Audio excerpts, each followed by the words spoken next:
Hi, welcome to Tech Savvy. I'm your host, Elisa Scharton, and today we're going to be talking about all the shareable content that you can find on the web. And I'm excited about our guest that we have today, Lyman Kirkland, who has an undergraduate and graduate degree from Brigham Young University. He's worked in public relations and public affairs for the last 12 years for the church, LDS Church, in New York City and Salt Lake City. And he is married to a pediatrician and has 2.5 children. That's right. Great. 2.5. 2.5. 2 girls and a boy on the way. Thank you for coming, Lyman. You bet. And Ron Wilson, graduate of Antioch University in Philadelphia, but originally from Huntington Beach, California, a surfer boy. And you've been in the advertising and marketing industry for 25 years and have been for the last 10 years working for Mormon.org. That's right. Helping run their social media and shareable content. Let's talk about that. Mormon.org has been online for 10 years. It has. So let's talk about how it's kind of originated and morphed. Okay. Well, at first it was first announced in October of 2001 in General Conference. Elder Oaks announced that it was up and live, and it was designed for the Winter Olympics that were coming in 2002 to help people who came to the area to learn a little bit more about the church. And it's gone through several iterations over the years, and it's always done a really nice job about talking about what the church believes doctrinally and what its practices were, but it kind of stopped there. And then this most recent version that came out in 2010 is a little bit different in that it introduces members of the church, introduces Mormons to the world, and lets them really be the face of the Church of Jesus Christ of Latter-day Saints. Which is interesting, because about a year ago there was the article in Salon.com about the atheist feminist woman who was addicted to reading Mormon housewife blogs. And then there was a whole lot of online hullabaloo about this phenomenon of Mormons, and now we have the Mormon moment that's happening. What kinds of things have you seen with regards to the newsroom, Lyman? Well, I think there's just generally a greater interest in the church, and Ron mentioned the Olympics. I think that was kind of another Mormon moment where we had thousands of journalists, literally, that came to Salt Lake City and were writing about the church. And I think since that time, there's been either events or reasons that the church is in the news that have generated that interest, and it just keeps growing. So I think people really want to understand what our beliefs are, and mainly I think they want to get to know individual Mormons, and the I'm a Mormon campaign helps with that, and I think that's what both the newsroom website and Mormon.org help with as well, to help people understand what we believe and who we are. And get rid of the myths of that we're kind of strange people that don't get to laugh or have fun or surf or do fun things like that. What kinds of things have you seen with regards to people looking at your content and the experiences that they're having? Because there's a lot of really great, rich content on both of your sites. Yes. With Newsroom, our main audience is news media, opinion leaders, and the public, and also church members to some extent who are looking for information to answer the questions that people are asking as far as how the church is being portrayed in the public discussion. And so on Newsroom, we put a lot of effort into creating background pages and other content that explains the beliefs of the church, and also talks about the church's role in the public discussion. And I think it's been helpful for news media in particular to have that background when they're writing stories about the church, to portray it in a way that's accurate, and to cut through not only the myths but also some of the things that are a little bit more peripheral to get to the core of what we really believe and who we really are. And who we really are. I like that. Why do you think people are a little worried or threatened to find out about Mormons face to face, but the internet is so much easier? Why is that? I think religion is similar to politics, and it's kind of personal and it's a little close, and sometimes you're not really sure how it will be received or if someone's even interested in talking about it. And I think just being able to remove yourself one step just feels a lot more safe, because if you're not happy with what's happening, all you have to do is click out of whatever it was you were in. The little X and it's gone. And it's safe, and you can be in your home or wherever you're comfortable, and being able to join in that conversation. The way we look at it is really social media is today's town square. It's where all the conversations were happening 100 years ago. And it's where they're happening today. And if we're not there, if Mormons aren't there participating, people are going to have a great dialogue about us, and it may be completely infactual, and it may have nothing to do with what we're really doing or how we live our lives. And we need to be there. We need to be part of the conversation. How would you encourage then, both of you, with your sights in mind, encourage members of the church to utilize the content and then share it so that they're a part of that conversation? What do you think, Lyman? I think with Newsroom provides some great talking points, not just talking points, but discussion items, and it addresses specific things that the news media are asking. So if the news media are asking those things, that's what the public will be talking about as well with the church. And so we have on Newsroom a topic and background section, for instance, and it's an A to Z index that addresses a wide variety of topics related to the church. And so, for instance, if you were to go to that page and look up temples, people were wondering about why do we build temples and what are temples. You'd find a page there that has a lot of background on why we build temples. There's a specific page that explains what the difference is between a temple and a chapel, because that's confusing to a lot of people. They hear about temples and they hear, only Mormons can go into temples, and they think that's it's a chapel. Chapels, right? So we explain how chapels and temples are different, and I think that content, the explanation, can be helpful to individual bloggers who are also talking about that. And then also on that temples page, you'd find a video produced by the church called "Why Mormons Build Temples." Oh, I've seen that. It's really good. It's excellent, and it has interviews with some scholars and church leaders, and they address that issue, why we build temples, and why temples are built biblically and also in modern times. So. It's fantastic. I want to go to your site really quick, and let's go over and show people the content, what it looks like. And I specifically wanted to talk about this political neutrality piece that you have. It's fantastic. Sure. This political neutrality, the church's position on that has been very clear. The statement of political neutrality has been on Newsroom for several years now, and I think it's well understood by the media and also the public that the church is politically neutral. But we wanted to create a piece of content that would help explain it in a way that was different than just text. And so we have a very talented staff member who's a talented artist who actually drew a whiteboard animation explaining what political neutrality is, kind of in a nutshell. And Let's watch that really quick. The Church of Jesus Christ of Latter-day Saints is neutral when it comes to party politics. Simply put, its mission is to preach the gospel of Jesus Christ, not elect candidates. So just what does political neutrality mean? Let's take a closer look. Political neutrality means that the church does not engage in party politics, endorse candidates, or try to influence them. Also off limits, the use of church buildings for political events and political messages from the pulpit, or using membership lists for fundraising and campaigning. That's without exception. Whether they're Mormon or not, it makes no difference. Does that mean that Mormons don't vote? Hardly. Latter-day Saints are encouraged to get civically involved. Like other citizens, Mormons vote during elections, are active in the political process, and some may even choose to run for office. Church leader Elder M. Russell Ballard has said this to church members: be involved, but don't look to the church as to how to get involved. The civic duty of any Latter-day Saint, regardless of where they live, or including any country they may live in, is to be actively involved in the political process. That meaning that they study the issues, they determine what the needs are as they see it, that they then use their freedom and their agency to vote according to their own conscience. It's very important that good people everywhere are involved in this process. What about speaking out on community and moral issues if they're not about party politics? Of course that's okay.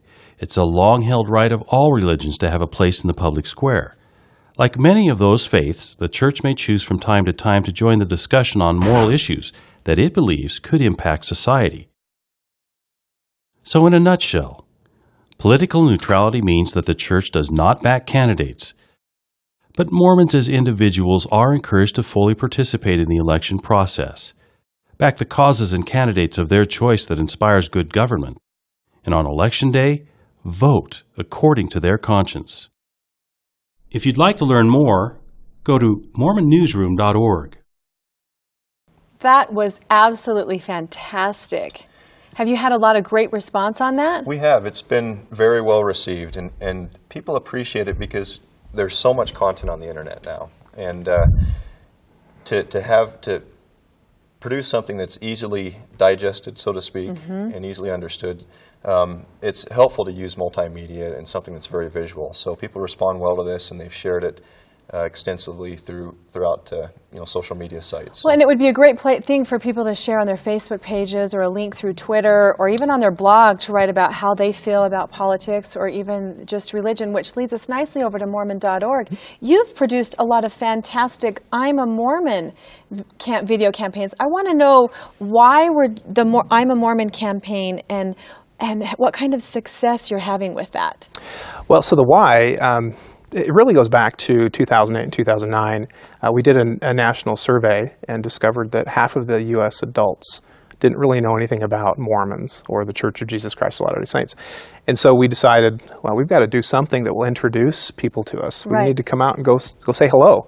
And we also learned in that survey, though, that if someone did know a member of the church, it was a very different experience. They may not have had some of the misperceptions or misunderstandings or thought infactual things about us when they knew somebody. So either someone they worked with or a neighbor, family, it really didn't matter where, but if they knew a Mormon, things changed. So for us, that became really important. How do we then introduce ourselves to the world and help people understand that the church is just members of the church? They're just people. We're individuals. We live our lives, and we're very diverse, and we may not be what you think. And so we're that's how just it came like about. you. Yeah. That's what I noticed when I lived in Illinois. My members of my community were a little apprehensive when they saw those Utah license plates roll into town, and were all inviting us to church, and we're a little hesitant about the interactions. But when we started interacting with each other, and oh, I like to do this, and I also do that, and oh, you do this, and you read that book, they're like, I can't believe how normal you are. And the bonding and showing that I'm just like you, and I'm also a member of the Church of Jesus Christ of Latter-day Saints. They would say over and over again, I can't believe how normal you are. I had the same experience. I lived in Houston for a while, and when I first moved in, the first couple times I didn't have anybody around me who were Mormons. And someone said, so where do you go to church? And I said, well, I'm Mormon. And it was kind of like, oh. And I thought, oh, that was interesting. I got to come up with a different approach. Right. So at one point I remember saying, well, I'm a member of the Church of Jesus Christ of Latter-day Saints, and the look was like, I don't know what that is, yeah. And I said, well, we do those really neat family TV spots. Have you seen those? Like, oh, yeah, I love your church. And I thought, wow, there's a disconnect. Yeah. Not to put those two together. Yeah. Let's go to I'm a Mormon, or the Mormon.org, and I want to look at one of the I'm a Mormon videos. Okay. So who is this? This is Dion, and Dion is from Australia. And this is just a minute and a half or so. Actually, this one's 3.5, excuse me. A little vignette of her life and who she is. She's a TV personality, a member of a group called the Polka Dots, and she is just full of life. What is the Polka Dots? It's a kids' musical group. Think something similar to the Wiggles that plays really well here in the U.S. So she's a well-known person. Very well known. In Australia. Okay, let's watch this. Okay. Ready? Round and round the race course like a teddy bear. You got it right.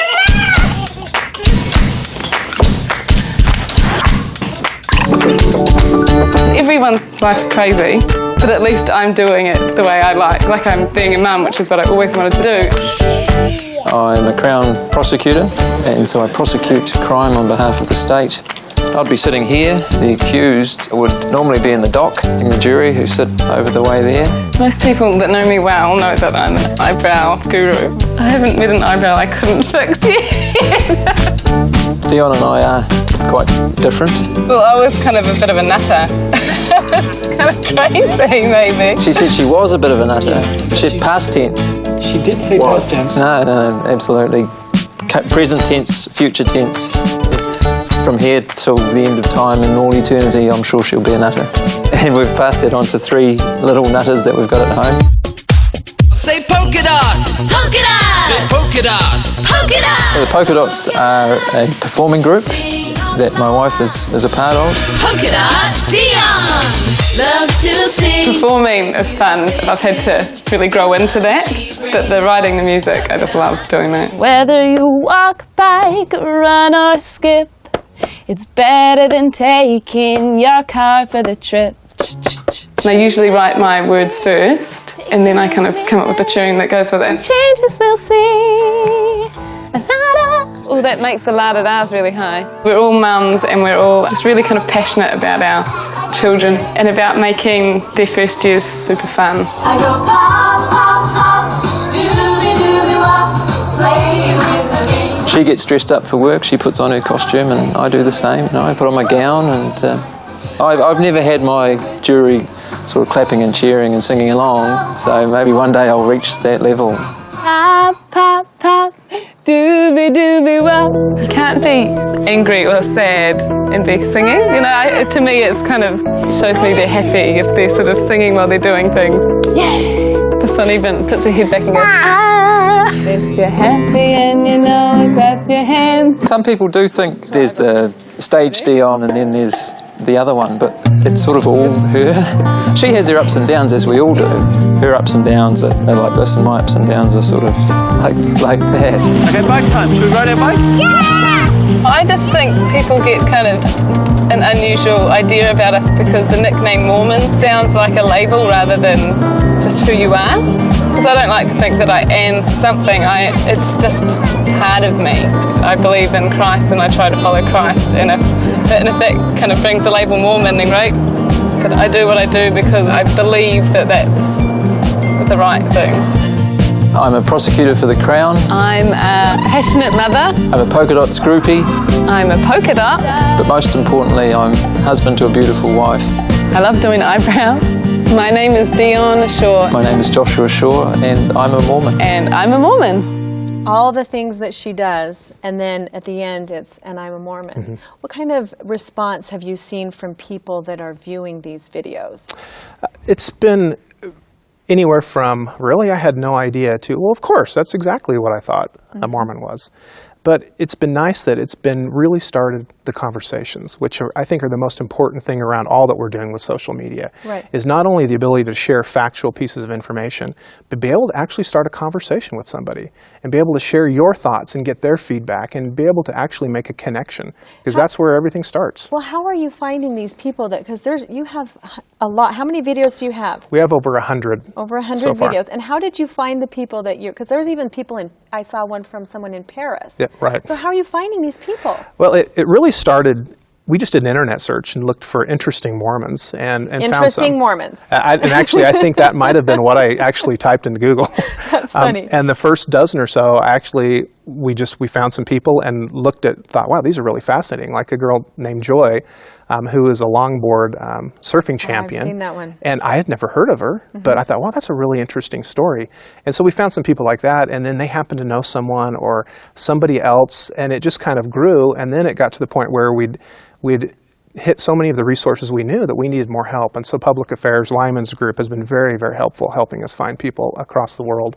And also, if people who know someone that they think would be great for I'm a Mormon Spot, we're always looking for names and for people, so submit them. You can email them to where? ideas@mormon.org. And you can nominate your brother-in-law or your dad or your neighbor across the street? Absolutely. And what kind of things are you looking for that would distinguish them? So there's got to be a great story. So it doesn't so much have to be you would never believe this person is a Mormon. But it has to be a really interesting story. Like an example of one is a young man who got married and then went into the war, and he was blown up in a Humvee. Oh. And it's how he survived that and went on to make his life successful, and using that to make himself a better husband, a better person, a better father. And the underlying gospel principles that he has in his life is what helped him achieve that. I've noticed that the videos from when you first started to now have changed a little bit. They have. Why is that? Well, and I think it's great that you noticed that. Early on, it was just enough to say, I'm a motorcycle rider and I'm a Mormon. Mm-hmm. That was enough for people to go, what? Are you kidding? But now, really, we need to now explain how we are who we are because of what the church provides, what the gospel of Jesus Christ brings. And so it's that change. So it's, I am who I am, I do these really interesting things, but there's this underlying message of how the gospel has helped me in my life to shape me who I am. Have you seen a lot of changes, Lyman, in the media's opinions towards the church with all this social media and rich media content that we have available? I think it helps them to better understand the church, particularly when they better understand or get to know individual Mormons. They tend to, that personifies the faith, and I think that helps them to really understand the beliefs better as well. And I think what Newsroom tries to do is, in addition to providing additional information, press releases and statements, to provide information that helps to start conversations or to be a part of the conversation. In 2007, Elder M. Russell Ballard gave his talk on social media and talked about being a part of the conversation. And so we've created, for instance, a series on religious freedom, a 6-part series that covers the principles of religious freedom and why it's important to the church at this time. And so that's a great piece that could be discussed about social media. We also, on Newsroom, try to help members of the church and others understand the tone of the discussion as well, that we don't need to be defensive. We can talk about our faith in a way that's very open and non-defensive. And one example of that is probably our response to the Book of Mormon musical, and that came out earlier this year. I thought that response was fantastic. And it helped people. The response essentially said, the musical may entertain people for an evening, but the Book of Mormon is a volume of Scripture, will change their lives forever by bringing them closer to Christ. And it helped to set the tone of the response, and it was recognized also by the news media as well. And rather than being a defensive response, it was acknowledging that this was happening and here's a positive way to react to it, because I think sometimes we, as members of the church, don't know how to react, and that's why that was such a fantastic response, is it really set the tone on how to talk about the things that you're hearing in the media. And that's what I like about the Newsroom site, is I can go in there and I read it and I know how to, anybody can understand how to respond better. And it gives us a great place to also point the media and bloggers and anyone to some good third-party discussions going on out there. For instance, a few weeks ago, there was a blogger, she's an Episcopal priest, Danielle Tominio, and she's a lecturer at Yale as well.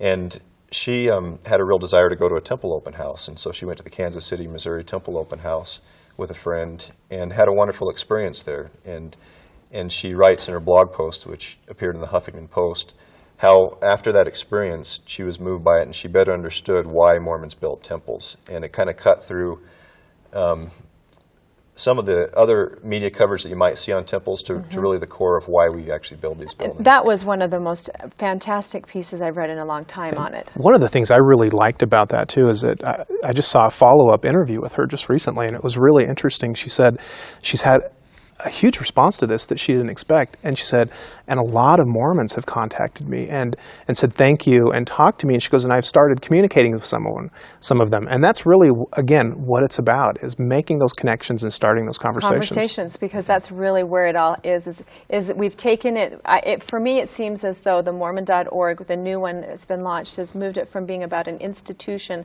or about our church as a whole, and has moved it down to how we're individual persons living the gospel. Yeah. I really like that. Let's talk about how people can utilize this site the very best. So we've seen that there's all these videos on here. How can a person who's not of the Mormon faith go in and find people that are like them? And is that possible? Absolutely.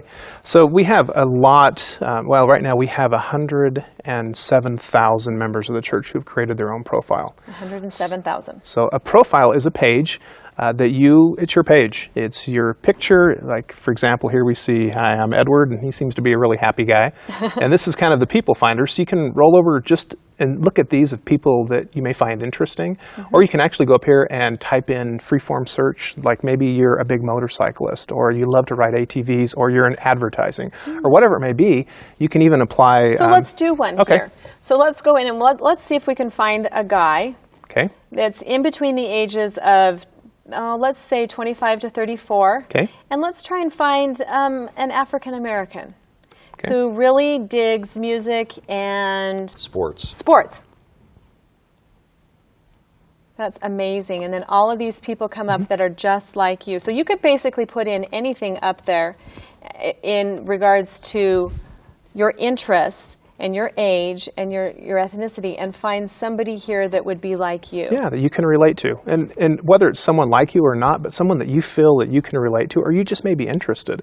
Maybe you're just interested to say, are there really Mormons in Africa? Are there really Mormons in Asia? You know, I wonder. And you can discover on your own and find that out. And find out here. Can you actually go in and get that specific and put down where the person is living in what country? You can. And this, if you notice, some of these answers on these profiles some are really long, some are short, some have a lot of typos, some have misspellings. This is their words. We don't edit, we don't change. We review them to make sure that they're not giving too much information that may be able to help somebody find them. You know, so we want to make sure that they kept safe, and we want to make sure it's doctrinally accurate. You know, one of the things we're trying to do is dispel myths, not create a whole set of new ones. Right. So that's how this is, and it's very interesting in that people can determine what they want to have on the page. For example, Marcus, up here, if you notice, it just has other people. Well, you can also put in your social media links that you have. So for example, on my page, I link out to my blog, my Facebook page, and also my Twitter feed. But you can add whatever you'd like to that helps people connect with you. And see how normal you are. So if for some reason they read something that I said or you said or whoever maybe has a profile on site that's important to them, they connect with me and contact me and, again, start a conversation. That's really cool. How you said 107,000 profiles of members of the church. Right. When we have how many members of the church? A lot. A lot. So how do we go in and let's do set up a profile here, because I think that's really important, and I think maybe people don't know that they should go in and set up a profile, or maybe they're just a little worried or don't know how. So let's walk them through the process. Well, and let me also say, as we're doing this, I think the word is definitely out, but so we have 107,000 that are live. We have another 100,000 are in process right now. And I think most people have found out whenever they've gone in to start this process, it's a little bit more than they anticipated, because they sit down and say, one of the first things we ask them is, okay, tell us how you live your faith. And they say, okay, and they put their hands on the keyboard and they go, wow. I found that to be the same when I went in and so I thought, okay, I'm going to go set up a profile. And I thought it would be, 10 minutes and we'd be done. And then it was tell me about yourself. So I typed in about myself. And then it was tell me about your faith, how you live your faith. And I was like, I need to think about this for a little bit, which was good because it made me go back and think about how I live my faith. What other questions are they going to be asked? So it's, well, basically it's how you live your faith, why you're a Mormon, and then how you live your life. But then also there's the ability, if you'd like to go in and answer frequently asked questions. So it can be anything that doctrinally, or also be able to add what we call a personal story, which is how has prayer affected your life, or how has the Book of Mormon helped you, or things like that, where you can add your opinion. Right. So then they would just go onto the create a profile with an LDS account, which means they would have to have set up their LDS account. And if they haven't, then we also have the button you just saw a second ago that talked about how to do that. And all they would need to do is get their member number from their clerk, or they could get it if they have a temple recommend, they can get their member number off of their temple recommend, and then they would use that to set up their account. Sign in. Once that's signed in, or once they have their account created, then they would log in here. Do you want to go ahead and log in? Sure. Now it's going to look different for me because I already have one, but we can kind of walk them through it. Okay. And have you set up your account, Lyman? I have. And did you find it how was the experience for you setting up your account? I could relate to the way you described it. As I sat down, I thought, well, this is, not harder than I thought, but it required me to really think about my faith and beliefs, and it was a great experience because it allowed me to put that on paper. In an expressive way, and I went any further and answered one of the questions on what is Relief Society, and it was really interesting for me to type up Relief Society, and I had experiences come to mind of my interactions that I had had in Relief Society, and how no matter where I had lived throughout the world, because I've lived all over, I had this immediate support group available in the form of a Relief Society congregation, and I wrote about that on my profile about my experiences. So this is you, Ron. That's me.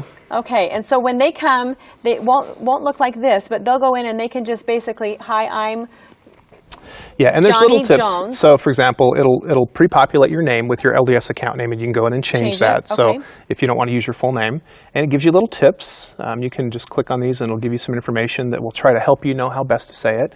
And we encourage them to end their little statement about themselves with "I'm a Mormon." Just like that, short and sweet. Yep. I like that. Doesn't have to be long or anything like that. And then keywords to make keywords. So you can go ahead and add your own keywords so you're more easily found on the website when someone searches. So let's say they go in and do that free-form search like we did for sports. So I put in Mormon, motorcycles, ATV, hiking, father, social media. So those are the keywords I put in. So people can then find you to connect with you and learn about it. And then demographics, so where you're located, and then about me, how I live my faith, why I'm a Mormon, and then the social media networks. So you can go ahead and add your links here. And then if you'd like to, you can answer the frequently asked questions or the personal stories. Let me ask you a question. Is there an age limit to participate with the I'm a Mormon profile? There is. You have to be 13 years of age. And how are you verifying that the ages? I guess you're trusting that everyone is having the integrity. We are using LDS account, so then we do know the age. Okay, so there's a lot of ways that people can come and share their content by creating a profile or just sharing the I'm a Mormon videos online, or Lyman coming to your website and writing opinion pieces or linking over from their Facebook or their blog so that we can dispel the myths and help people understand how individual we are. So I think there's a lot of material to help people start conversations, and sometimes that's the hardest thing, is to get it started, and so I think we provide some good content to do that. I think you do too, and I think that's the whole idea of this whole episode, is to show people all the amazing content that we have available for them, and that really they don't have anything to be afraid of. It's a matter of, click and share and then start, this really moved me, and you've started the conversation. And I think it's really good for anyone that wants to just really know what's happening on almost a real-time basis. Come find us on Facebook. So I know there's a newsroom page. Mormon.org has a page. Search for Mormon Newsroom, right, to find you. Search for Mormon for us, and you can't miss it. It says Mormon.org. And you'll see all kinds of incredible social media things that you can share and help start conversations. Content to start conversations, and it's not scary. It's not. It's fun. It is fun. Yeah. And this was fun, too. It was. Thank you so much for coming. I've thoroughly enjoyed this, and I have actually learned a lot about the content available, and I will go and share some of it today. And thank you for joining us today on Tech Savvy on the Mormon Channel, a production of the Church of Jesus Christ of Latter-day Saints. You can download this episode by going to www.mormonchannel.org and searching for Tech Savvy. Thanks for joining us, and we'll see you next time. Bye.